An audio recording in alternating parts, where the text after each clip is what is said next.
Hello and welcome back to Lord Fenton Gaming plays Divinity Original Sin 2 Definitive Edition. I'm your host Lord Fenton. In today's Divinity Original Sin 2 Definitive Edition video, we're going to do three things. Very first thing we're going to do is kill Alice without going to the Demon Hunter. Yeah, we're not going to do that NPC. I'm going to show you a much more fun method that requires sacrifice. Second, I'm going to be doing a side quest and finishing up called A Danger to Herself and Others. And finally, I'm going to start burying the past just to try to get to level 13. As always, like, comment, and subscribe to my channel for more videos like this. And do not forget to hit that notification bell so you update my Divinity Original Sin 2 videos and more. Now, that's the map I showed you. It is north of the Cloisterwood Waypoint, so I'm going to separate everyone. I'm going to send Bait out to talk. Yeah, he's going to die. However, Ifan's going to be the hero of this, so let's get this thing started. By the hazing of the shade, I'll kill your shining lights! I'll kill your shining lights!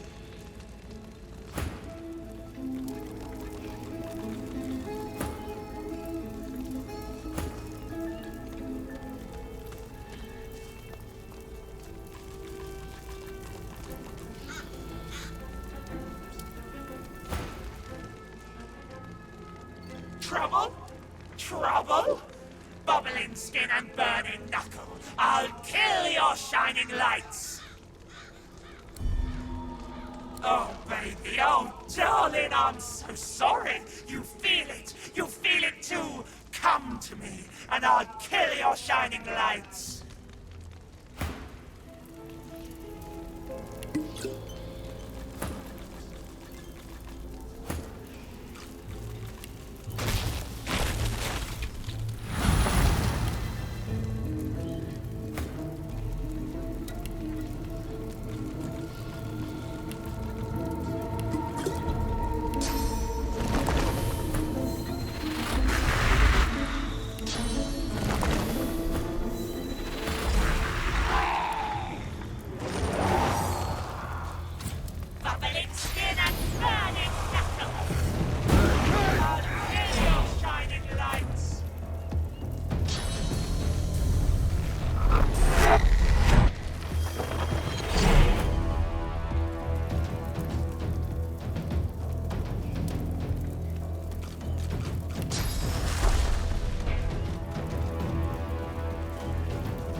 Well, sometimes you gotta have people as bait. Well, my main guy is bait. Good thing this was not arm mode, where if my main guy dies, game over. I probably would have had Sybil doing it. Let's go ahead and resurrect him. So what I did was I Soulmate, where we call Alice as Ifan. What happens is anytime I chug a heal potion, we get healed. Here's one thing. She's undead. She takes damage. That's why I got those big potions. Kept on chugging it. Also, I had Sybil cast heal spells. Made the battle that was really hard, pulling your head. If you try to do the legit method, extremely easy. There are other methods including teleporting, etc. I felt like this method was much more fun. Now, you see the key if you're doing the treat like cattle side quest, you would have got into her house. Well, guess what? You don't have to worry about that no more if you already did via lock picking. But if you do need to get the key, well, yeah, that's the person that has the key. You have to be at least level 15 or better yet, if you're like me, level 12 with the summoning, what you call it, skills. And then you gotta get Soulmate. And a whole bunch of those big old fat red potions. Why? You just chug them down. She gets taken about, I think, 3 or 4 of them. And that battle goes quick. She goes down to her, does her totem. Other than that, it was a really fun battle. And the experience points was really worth it. Oh my goodness. Yeah, I had to use my main guy's bait, but still. That's good. So I'm just going to do is go ahead, prepare everything, get everything set up, identify everything before I actually go do the second thing. Let's see what's on my notes. Well, it says a danger to herself and others. It is a quick side quest. Yeah, very easy to do. And then the other one's burying the past because I'm going to try to go towards the Black Pits. That's the level 13 area. You can actually get level 13 there for the most part if you know what you're doing. But for now, I'm just going to check everything else out before I go on to, what do you call it? That one I just said before, the first one. Danger to herself and others. Oh, wow. Oh, wow. Whoa, whoa. That's some really good stuff there. Almost said a swear word, but I got to keep it under control. Yeah, if this was a stream, I would swear right now. And yeah, you know, YouTube doesn't like that. So I am done. I'm just going to go ahead, teleport on over. But before I do that, I want to talk to the dead because this one's very entertaining. A haze of flame and confusion envelops you as the Magister's memories hit. You come for Alice Alisceon, the witch, and she flees her home. You capture and crucify her, but she returns to life and burns you all. So let me go ahead and explain what this Magister did. Him and his buddies found Alice tied to the stake, tried to burn her or something like that across. Well, due to the fact her source power is most likely, she became undead. Fire everywhere. They all died. See, those are crispy corpses. Yeah, they are crispy corpses. And we had to face undead Alice as a result. Well-worthy battle. Still not that level yet. So let me explain my little flute part during this one, a danger to herself and others. Now, during key point of the side quest, after you talk to the healer, what happens is the patient in the house, well, you need to do is have someone with scholar examine him. I use my main guy since he has persuasion. That was an epic fail. No, use a scholar. You'll be able to do it. You get 50k plus more experience. Plus, I did test it out on a dummy save. Yeah, I always have a few dummy saves sometimes to test other things out. This decision I did, I locked it in, but still, that's just a tip from me. Let's go ahead and get this side quest started right up. Would probably have her killed. A man paces back and forth, puffing anxiously on a pipe. His face is creased with tiredness. The faint coppery hue of dried blood stains his hands.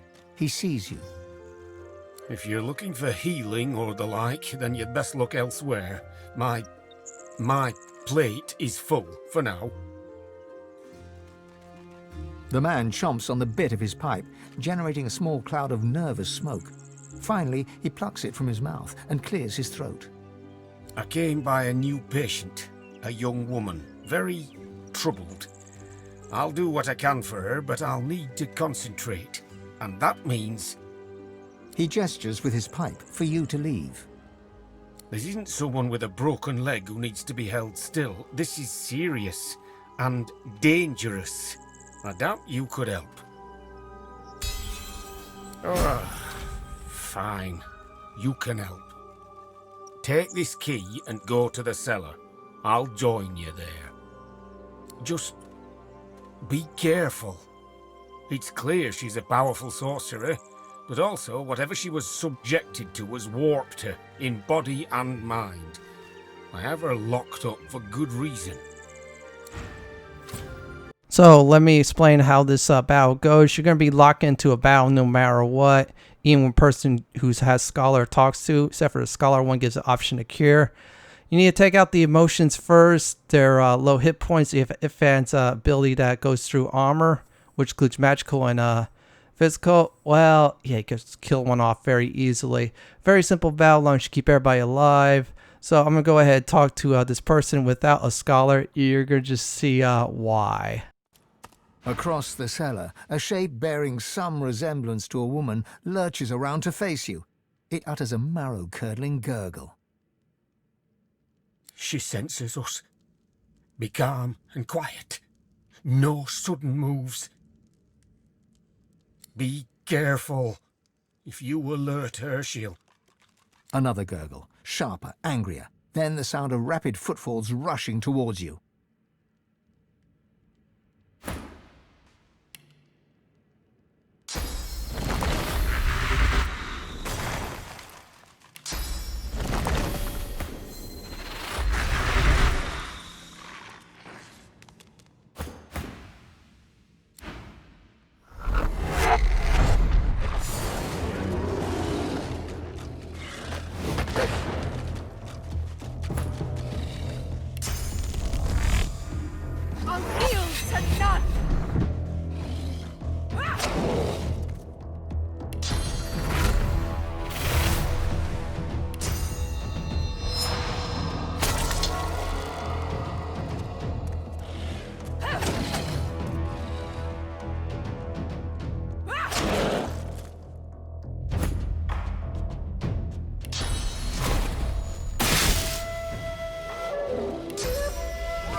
Now, for giggles, you want to talk to the spirit after using spirit vision, and you will find out the entire truth. The spirit of a young woman stares down at the remains of her own warped form, aghast. She looks up to you, eyes wide with shock. What's going on? I was having terrible dreams. There was something crawling about inside of me, making me do things.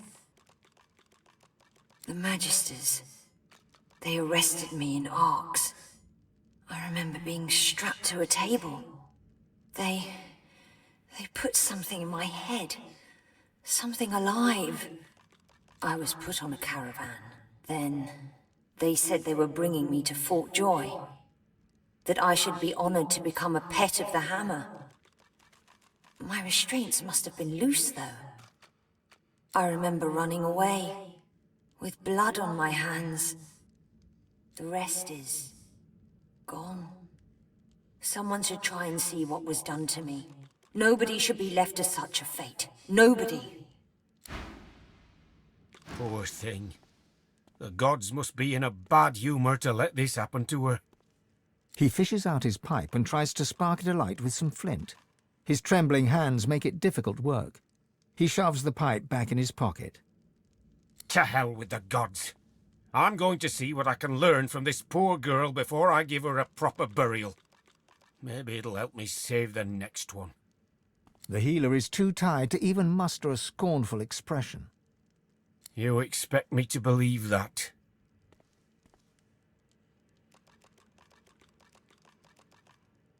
The healer peers at you for a long moment, then sighs. It does. She didn't come to me. I found her on a roadside, unconscious. There were shackles around her wrists. The chains sheared right off whatever held her. I had to help. Leave me to my work now. Maybe I can find something to back up your claims, and make it so that her suffering wasn't in vain. Poor thing. How did this happen to you? That side quest is now done. Yeah, so like I said before, you have Scholar when you talk to the poor victim. Well, the person I just murdered. Well, yeah, you get a chance to cure her, and that's that. 50k extra worth of experience points. Otherwise, you'll miss out like I did on 50k. However, the next one I am going to be doing is called Bearing the Pass. If you set Gaerth from where you call it Fort Joy on the path of reconciliation, you can miss out on a whole bunch of experience points.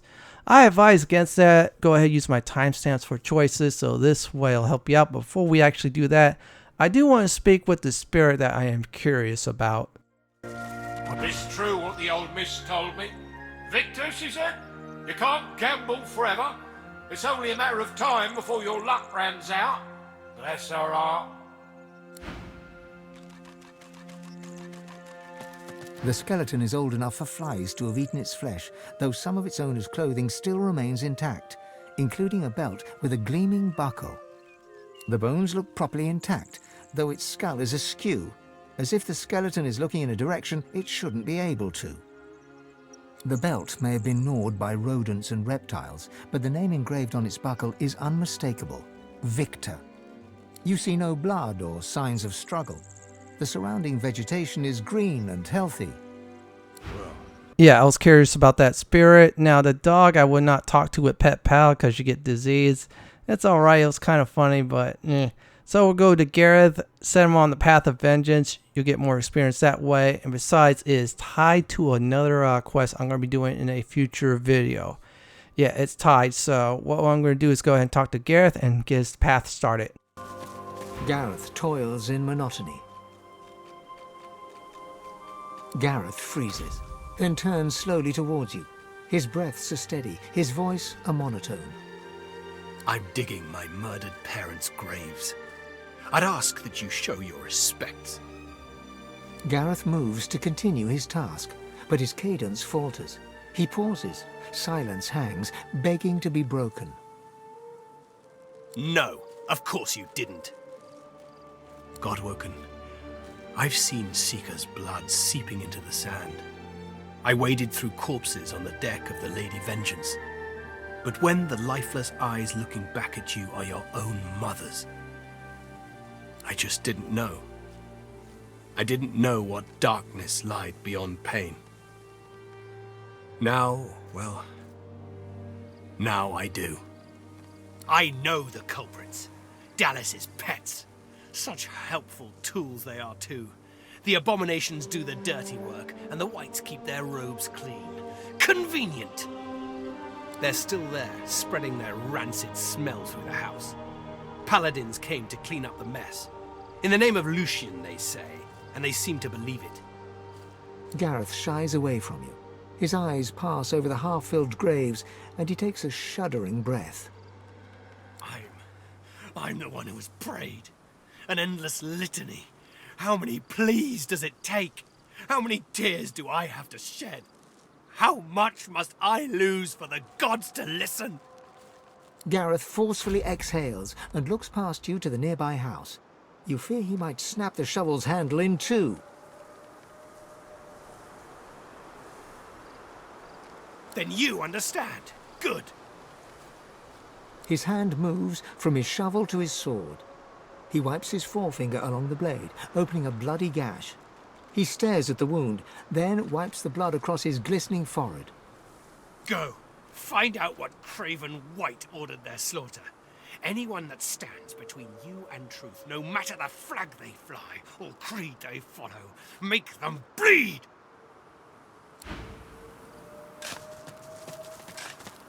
That thing isn't Donna. It isn't anybody. It's a monster, pure and simple. All of them are. The two paladins Gaerth mentioned are arguing in front of the door to the modest farmstead. As they notice your arrival, they stop talking and look at you quizzically. We're guarding this house. Wise to stay well back. There's a bunch of silent monks inside who've tasted blood today. Already killed in there, so they did.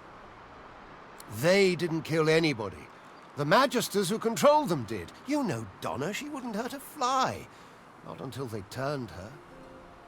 But they did turn her.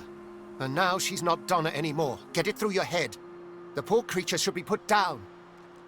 No, wait! Surely, maybe someday they can be fixed. When all this source nonsense is over.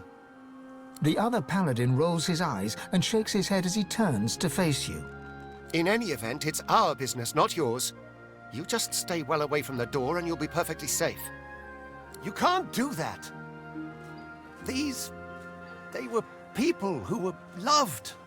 It's not right to butcher them like cattle. You're right. Here, take the key. We'll leave you to it. I don't want to see Donna like that again. You'll remember her as she was, Jad. The real her. Paladin William nods his thanks to you, and with a last sorrow-filled glance at the house, Paladin Jad turns to follow his companion away. After I did start bearing the past side quests and got the paladins to leave peacefully, which is a good idea, because, yeah, they're the good guys in this game, I believe, so far. We'll talk to Gaerth, and then we'll go inside the house, and we're going to have some serious fun while looking for clues. Yeah, some real serious fun. A mix of sweat and blood smears across Gaerth's forehead. He looks to the house, then back to the graves and continues digging. Now, here's the thing. Gaerth, he's going to sound mad, but you know what? He lost his parents. I could understand him. This part's going to be really fun. I advise you doing it because you get a little bit more experience points. Plus, it's really fun if you do it yourself at this point. So, I'm going to resume this side quest. The corners of Gaerth's mouth slant upwards. So too do his eyebrows. They still live. If you cannot see them slain, then I will. Then do it. The lumpen, silent monk stands like a pillar of decaying flesh. So still it seems he is not even breathing. He looks through your eyes with seeming disinterest as the life ebbs from his body, drop by drop, until he is gone and the flesh that housed him slumps to the ground.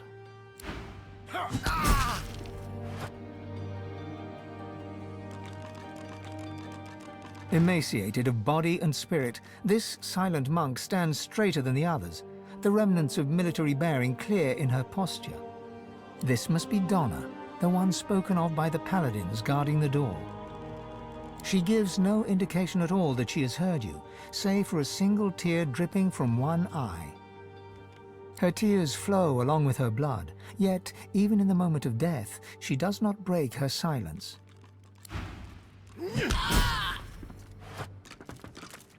This dwarven monk hangs his head, as if looking down at his feet. A wretched gurgling noise issues from him.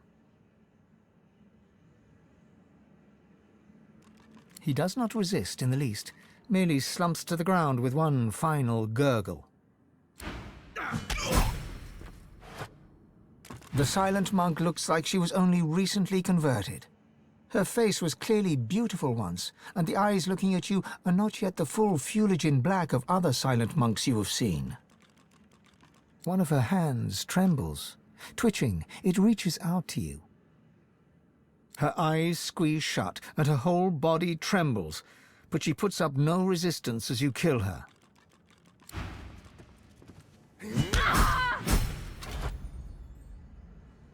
Gaerth is a tempest. He yanks open dresser drawers, then slams them shut. He opens books, then violently tosses them to the floor. Don't just stand there, look!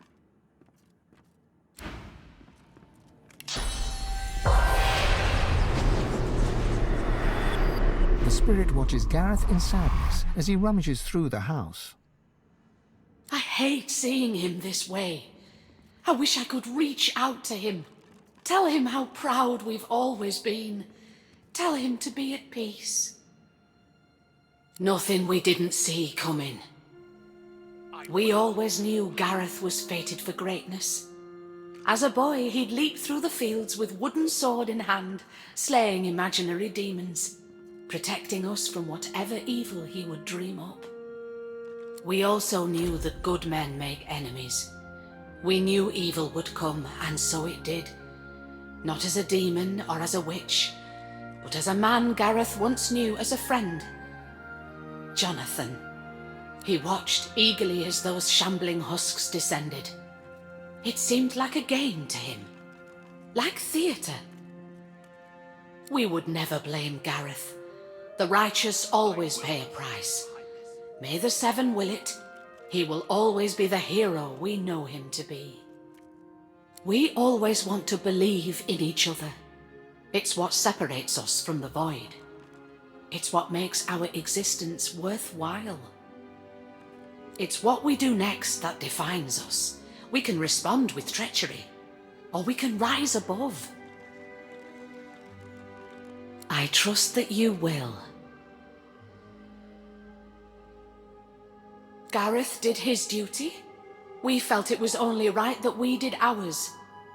The farm was always a safe space for sorcerers needing refuge.